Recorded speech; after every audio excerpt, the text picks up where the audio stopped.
Guess you find out as you go, and you're much more than. Hello, Georgia! Are you fired up? Are you ready to go? It is good to be back in Georgia. Good to be back in Atlanta. And this is quite a lineup you've had here. You got my buddy Bruce Springsteen. You got Tyler Perry. You got a couple of guys from those Capital One commercials. If that doesn't get you fired up to vote, I don't know what will. Now, you've heard this already. I am going to repeat it. We are going to keep repeating it. Here in Georgia, early voting has already started. So if you have not already, go vote. Return your absentee ballot. If you're going to vote, remember to bring your photo ID. If you need to figure out where to go, go to iwillvote.com/GA, and then you get your friends and you get your family to make a plan to vote. Because together we have a chance to choose a new generation of leadership in this country and start building a better and stronger and fairer and more hopeful America. Now, I love you too.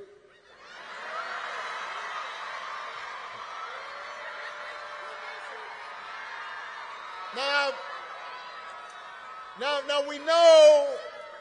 we know this election is going to be tight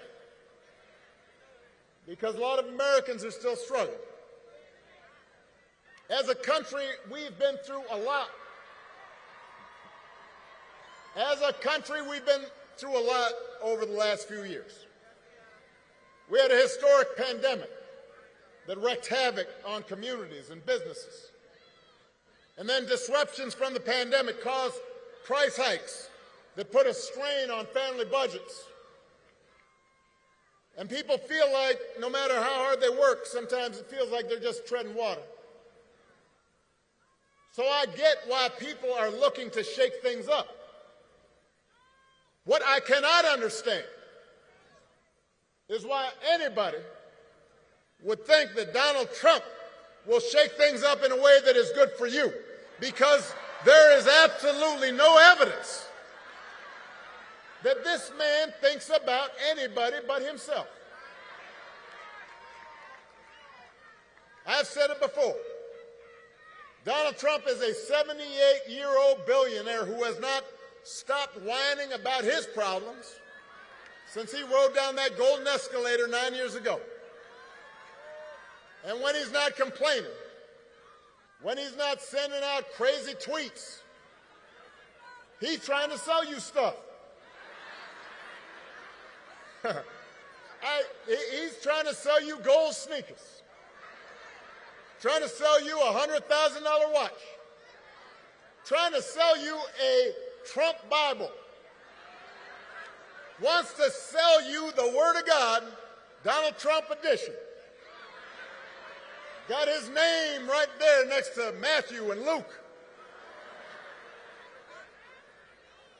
Now, you cannot make this stuff up. If this was on a Saturday Night Live skit, you'd say, well, no, that's crazy. But he's doing it because all he cares about is his ego, his money, his status. That's his mindset. Those are his intentions. And then there's the question of his competence. I mean, have you seen Donald Trump lately? He out there giving 2-hour speeches, just word salad. Said the other day, January 6th was a day of love, he said that. Like it was Woodstock or Coachella. If your grandpa was acting like this, you'd call up your brother, call up your cousin, you say, hey, have you noticed Grandpa? He acting kind of funny right now.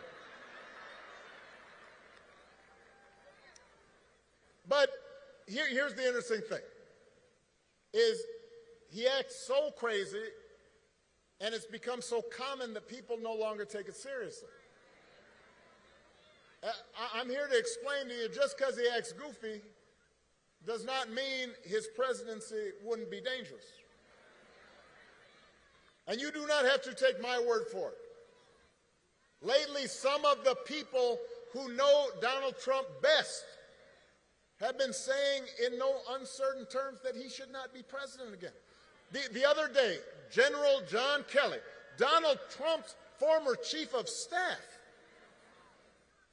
said that Trump told him he wanted his generals to be like Hitler's generals. Now, don't boo. Vote.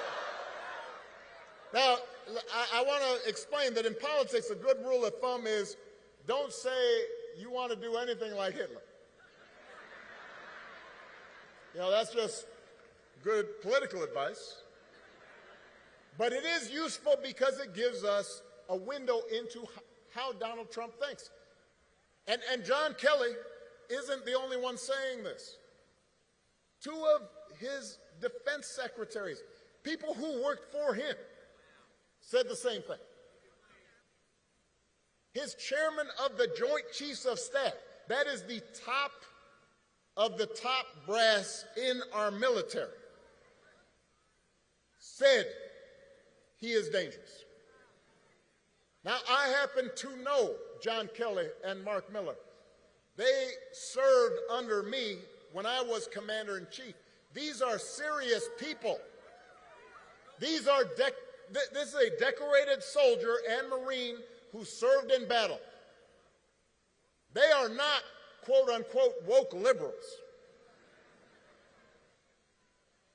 They are people who have never, in the past, even talked about politics because they believe that the military should be above politics.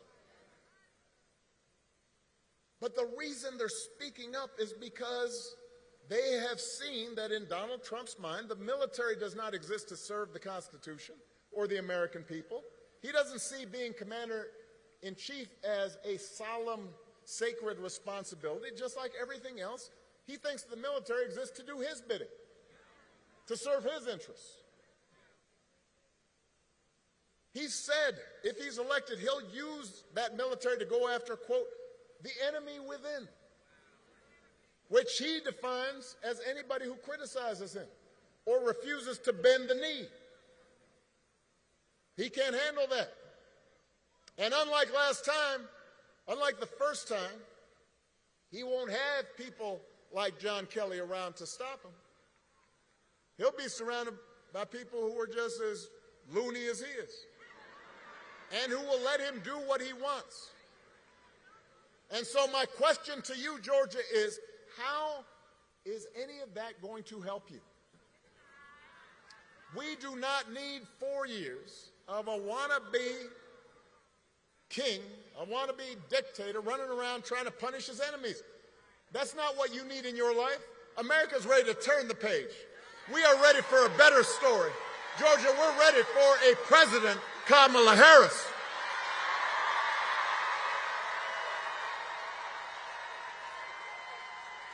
And the good news is that Kamala Harris is ready for the job.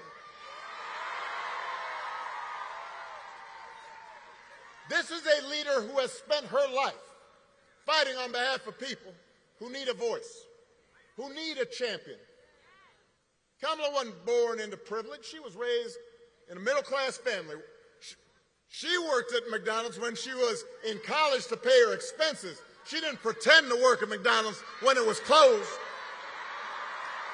for a photo op.